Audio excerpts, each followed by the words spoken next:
हमारी आज की कहानी है गहने। ले बहू, तेरे ससुर जी ने तेरे कानों के लिए झुमकियाँ बनवाई हैं, इन्हें संभाल कर रख ले। झुमकियाँ? सासू माँ सरस्वती देवी अपनी बहू मीनाक्षी को झुमकियाँ देकर चली गईं। मीनाक्षी इन झुमकियों को देखकर आश्चर्य में पड़ गई। बात आश्चर्य की थी भी, बेटी की शादी में हजारों खर्चे होते हैं, ऐसे में घर की बहू को गहने कौन देता है। दरअसल मीनाक्षी के पति कानपुर में नौकरी करते थे, वह अपने पति और बच्चों के साथ वहाँ रहती थी। वह अपनी छोटी ननद रीना की शादी में गांव आई हुई है। यहाँ उसके ससुर जी और उनके छोटे भाई का संयुक्त परिवार रहता था। आज रीना की हल्दी की रस्म थी। अभी वह अपने विचारों में डूबी हुई ही थी कि उसकी देवरानी कामिनी, जो कि उसके छोटे ससुर जी की बहू थी, उसके कमरे में आई। अरे दीदी, जल्दी तैयार हो जाओ, हल्दी की रस्म थोड़ी देर में ही शुरू होने वाली है। तभी मीनाक्षी की नज़र कामिनी के कानों पर पड़ती है। कामिनी ने भी बिल्कुल वैसी ही झुमकियाँ पहन रखी थी। अरे कामिनी, क्या तेरे लिए भी झुमकियाँ?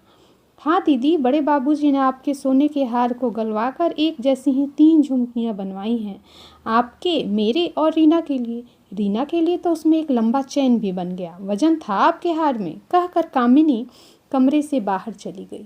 लेकिन मीनाक्षी के पैरों तले जमीन ही खिसक गई।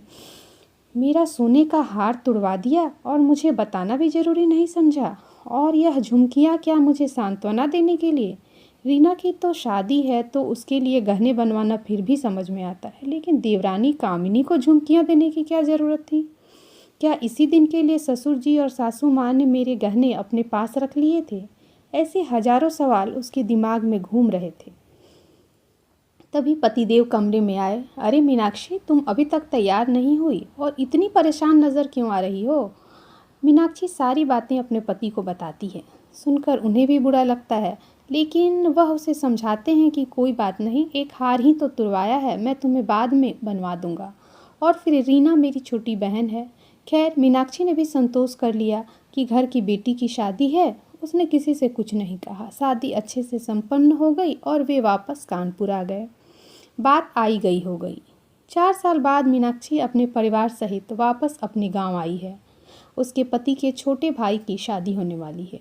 होने वाली बहू के लिए कपड़ों और गहनों की खरीदारी हो रही है। 2 दिनों के बाद बारात जाने वाली है। मीनाक्षी की सासू माँ और चाची सास नई दुल्हन को चढ़ाए जाने वाले कपड़ों और गहनों को सजाकर सूटकेस में रख रही थी। मीनाक्षी भी वहीं बैठी गहने और कपड़े देख रही थी।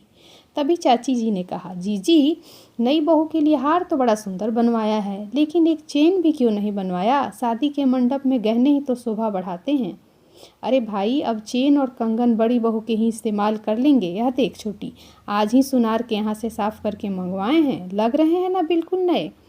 मीनाक्षी अभी इन बातों को ढंग से समझ पाती उसके पहले ही उसकी ननद रीना ने कहा, लेकिन माँ, कल को अगर बड़ी भाभी के गहने नई भाभी ने यह कहकर लौटाने से इनकार कर दिए कि यह मेरी शादी में चढ़ाए गए थे तो?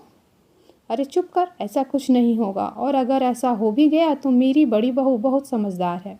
वह गहनों के पीछे महाभारत ना खड़ी करेगी, वह उसे छोटी बहन समझकर दे देगी। तभी मीनाक्षी बोल पड़ी, माफ़ कीजिएगा माँ जी, अब मुझसे ज़्यादा समझदारी की उम्मीद ना करें।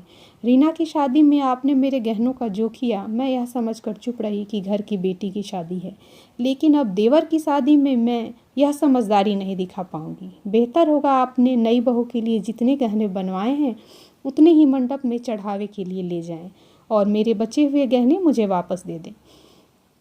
सभी अवाक होकर मीनाक्षी का मुंह देख रहे थे। सासू माँ ने बिना कुछ कहे मीनाक्षी के गहने उसे वापस कर दिए। शायद उन्हें यह एहसास हो गया था कि किसी को लंबे समय तक बेवकूफ़ नहीं बनाया जा सकता।